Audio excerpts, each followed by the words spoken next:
चलिए री इशू की बात शुरू कर रहे हैं। तो री इशू में बेटा सिंपल सा केस है, जो शेयर आपने फोरफिट करे हैं, कंपनी उनको अगर री इशू करती है तो वो वापस शेयर कैपिटल का पार्ट बन जाएगी। तो री इशू का मतलब सिंपल सा है कि आप फोरफिटेड शेयर्स को वापस इशू कर रहे हो। तो जब ये वापस इशू हो रहा है तो ये तीनों तरीके से इशू हो सकते हैं। ये पार पर भी हो सकते हैं, ये प्रीमियम पर भी हो सकते हैं, और ये डिस्काउंट पर भी हो सकता है। अभी तक आपने पढ़ा था कि शेयर जो इशू होते हैं वो डिस्काउंट पर इशू नहीं हो सकते, वो पार पे हो सकते हैं, प्रीमियम पे हो सकते हैं, डिस्काउंट पे नहीं हो सकते। लेकिन री इशू वाले जो शेयर्स होते हैं वो डिस्काउंट पर इशू हो सकते हैं। और डिस्काउंट पे सवाल आता है कि मैक्सिमम लिमिट कितनी है, मैक्सिमम कितना डिस्काउंट दे सकते हो आप। तो इसका आंसर है जितना आपने शेयर फोरफीचर किया है, जितना आपका कितना अकाउंट में रखा हुआ है, शेयर फोरफीचर के अकाउंट में रखा हुआ है पैसा, उतना आप मैक्सिमम क्या दे सकते हो, डिस्काउंट दे सकते, उसमें कोई दिक्कत नहीं है। एक बार तो ये पॉइंट लिखिए। अब एंट्री क्या होगी, तो एप्लीकेशन अलॉटमेंट सब गायब हो जाएंगे और पहले नंबर और दूसरे नंबर की एंट्री एक हो जाएगी और एंट्री बन जाएगी bank account debit to share capital. जो बच्चा गलती करता था तब अपन उसे टोकते थे कि अबे दो अलग एंट्रियां एक साथ क्यों बोल रहा है, वो दोनों एंट्रियां एक कर दो। Bank to share application to share capital, हटा दो एप्लीकेशन बीच में से, तो बचा क्या, बैंक और शेयर कैपिटल। सीधे सारा का सारा पैसा किस में जाएगा, शेयर कैपिटल में। कहां से आएगा, बैंक से आएगा, और कहां चल जाएगा, कैपिटल में चल जाएगा। रीजन अगर देखें तो असेट अप्रोच, मॉडर्न अप्रोच के हिसाब से बैंक में पैसा आ रहा है, असेट इंक्रीज हो रही है, और कैपिटल में पैसा जा रहा है तो कैपिटल इंक्रीज हो रही है। तो असेट इंक्रीज होती है तो डेबिट, और कैपिटल इंक्रीज होती है तो क्रेडिट। अगर प्रीमियम पे है तो सेम की सेम एंट्री, बस इसके साथ कैपिटल में क्या ऐड हो जाएगा, नीचे सिक्योरिटी प्रीमियम रिजर्व ऐड हो जाएगा, bank to share capital to SPR. और अगर यही चीज किस पे चली गई, डिस्काउंट पे, तो डिस्काउंट फायदा है कि नुकसान, अपने लिए, अपन कंपनी है, अपने लिए है नुकसान। तो अपन इसके लिए डिस्काउंट वर्ड यूज नहीं करेंगे। अपन लिमिट कहां से बना रहे हैं, फोर फीचर से बना रहे हैं, तो डिस्काउंट के लिए वर्ड भी क्या यूज करेंगे, share four feature word use करेंगे। तीनों एंट्रियां क्लियर है, तीनों नेचर की।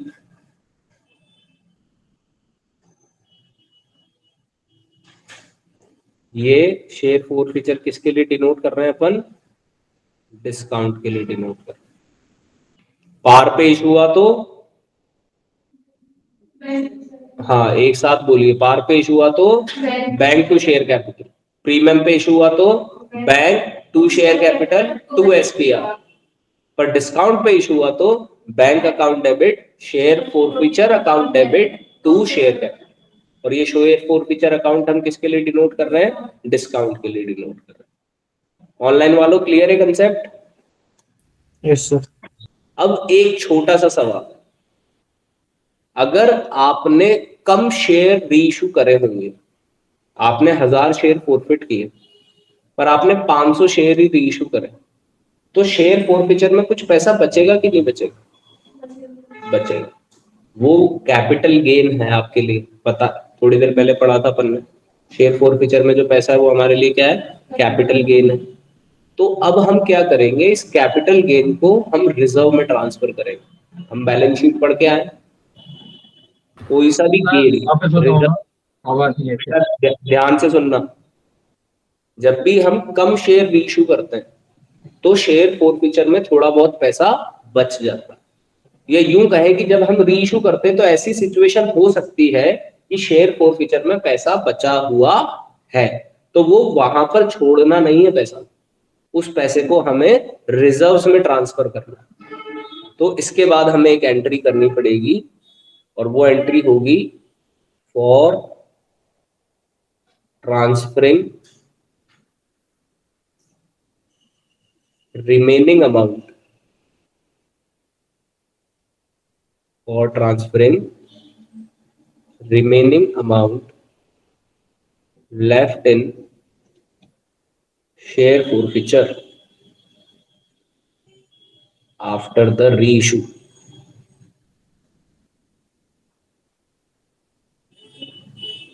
तो यहां पर हमें अब ये पैसा भेजना है रिजर्व में, तो हम एंट्री करेंगे शेयर फॉरफीचर अकाउंट डेबिट, ये खाता होगा डिक्रीज, और अब ये सारा पैसा जाएगा रिजर्व में, तो कैपिटल रिजर्व अकाउंट हो जाएगा इंक्रीज।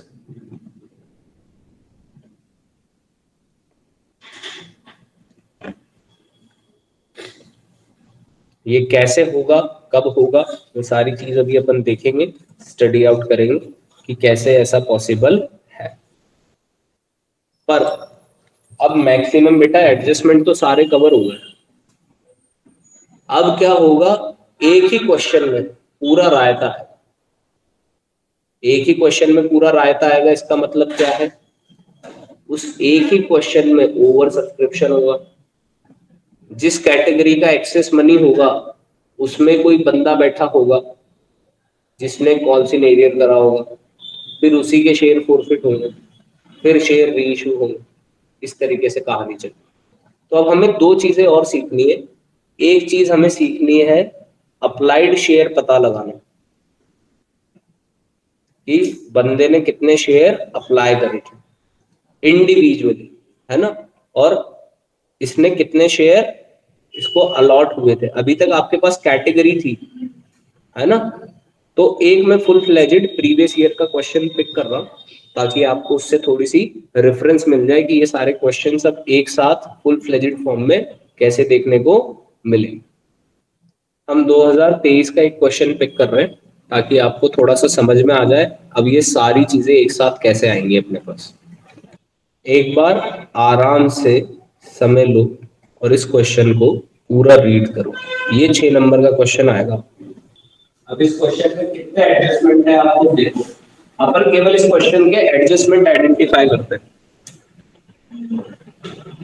पुष्कर लिमिटेड ने एप्लीकेशन मांगी है कितने की, शेयर कितने का है, प्रीमियम कितना है, पहला एडजस्टमेंट आ चुका है जिसका नाम है सिक्योरिटी प्रीमियम रिजर्व। और देखो सिक्योरिटी प्रीमियम रिजर्व भी उसने दो जगह बांटा है, एप्लीकेशन पे भी है और अलॉटमेंट पे भी है। पार्शियल वैल्यू है, आधी आधी। तो एप्लीकेशन की एंट्री में भी एसपीआर मेंशन होगा और अलॉटमेंट की एंट्री में भी एसपीआर मेंशन होगा। अब इसके बाद देखो तो उसने यह छोटी सी मस्ती वापस कर दी, फाइनल कॉल का क्या निकालो, बैलेंस। तो अब आपको पता होना चाहिए कि एप्लीकेशन की वैल्यू 40 में से 10 प्रीमियम है, तो एप्लीकेशन की वैल्यू कितनी होगी, 30।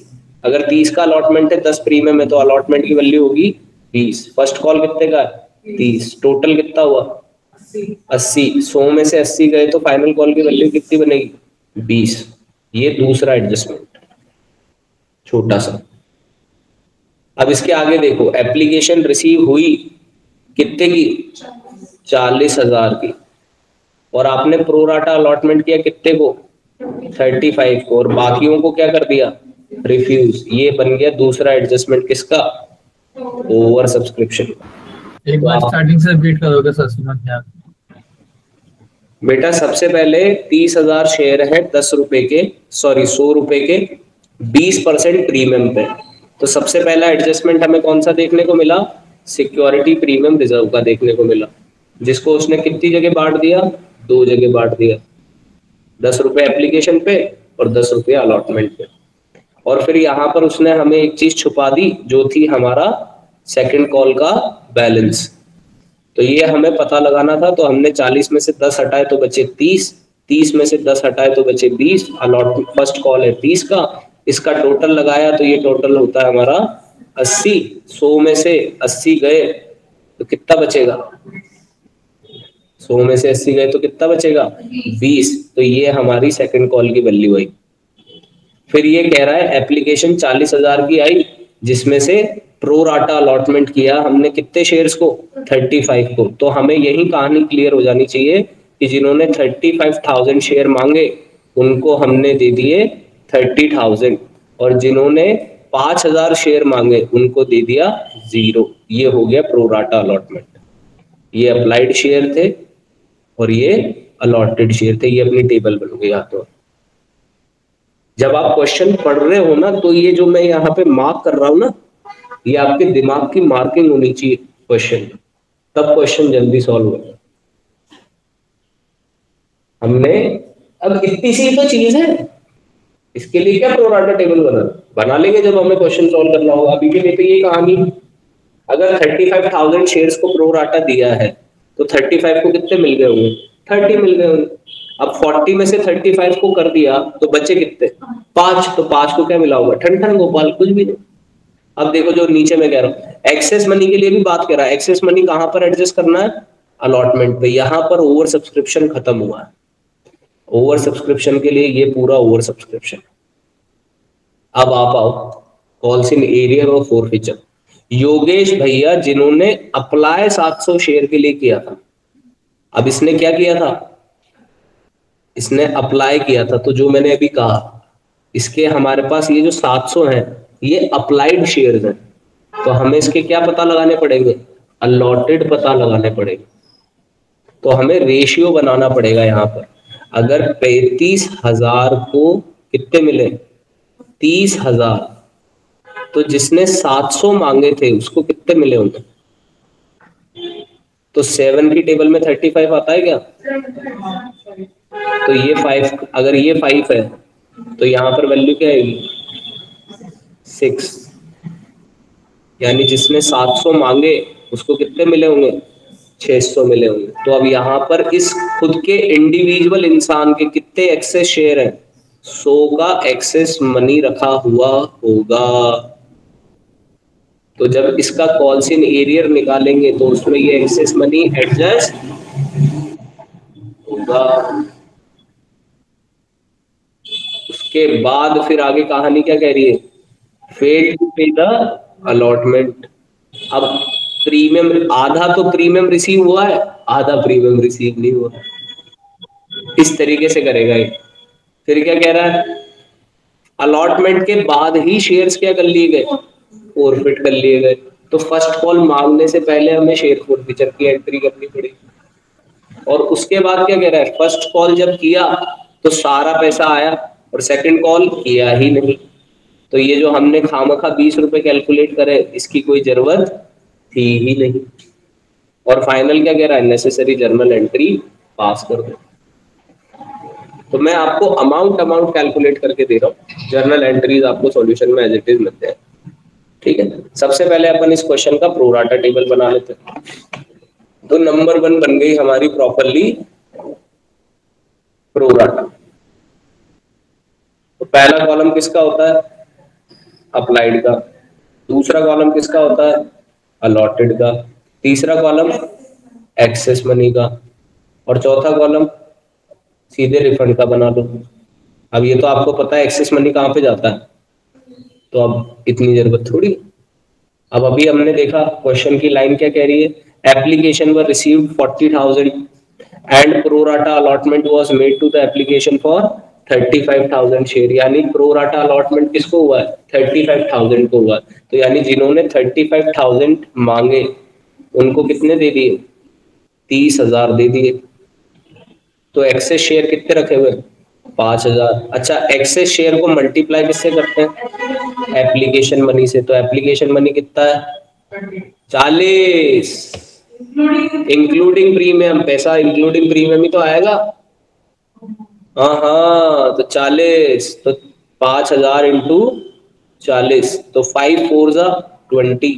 उसके पीछे के जीरो साथ साथ चिपका दो तो वैल्यू बन गई 2 लाख। और सेम 5,000 को कुछ नहीं मिला, ठन गोपाल हो गए 5,000 को। तो ये 5,000 पे 40 के हिसाब से 2 लाख क्या हो गए? रिफंड। ये बन गया अपना प्रोराटा। ये नंबर 1 वर्किंग नोट है।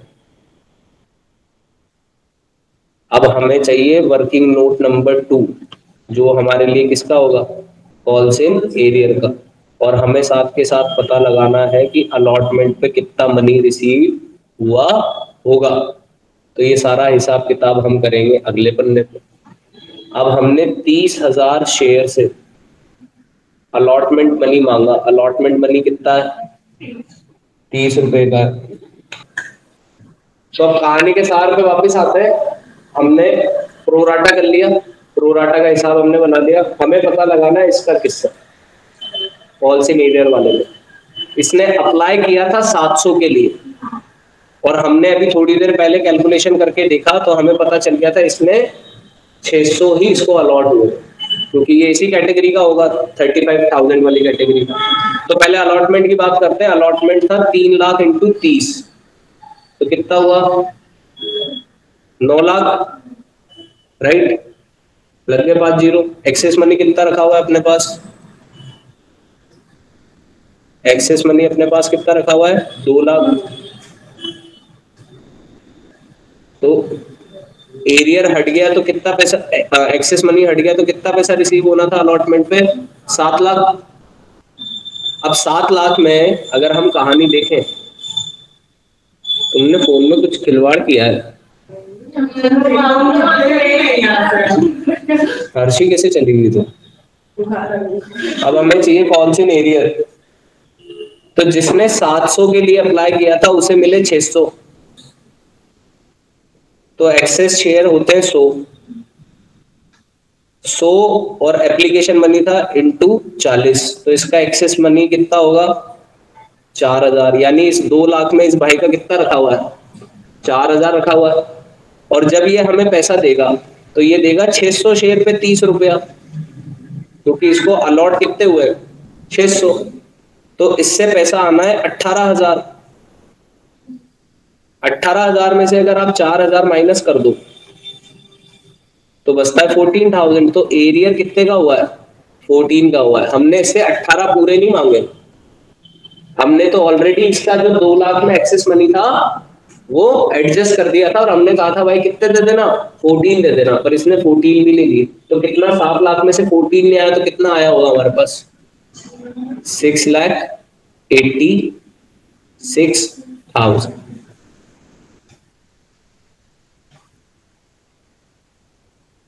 ये इस तरीके से फुल फ्लेजेड क्वेश्चन चलेंगे। अब जब कल हम क्लास में आएंगे तो हम इस पे प्रैक्टिस करेंगे। ठीक है, आज यहीं पे कहानी को रोकते हैं।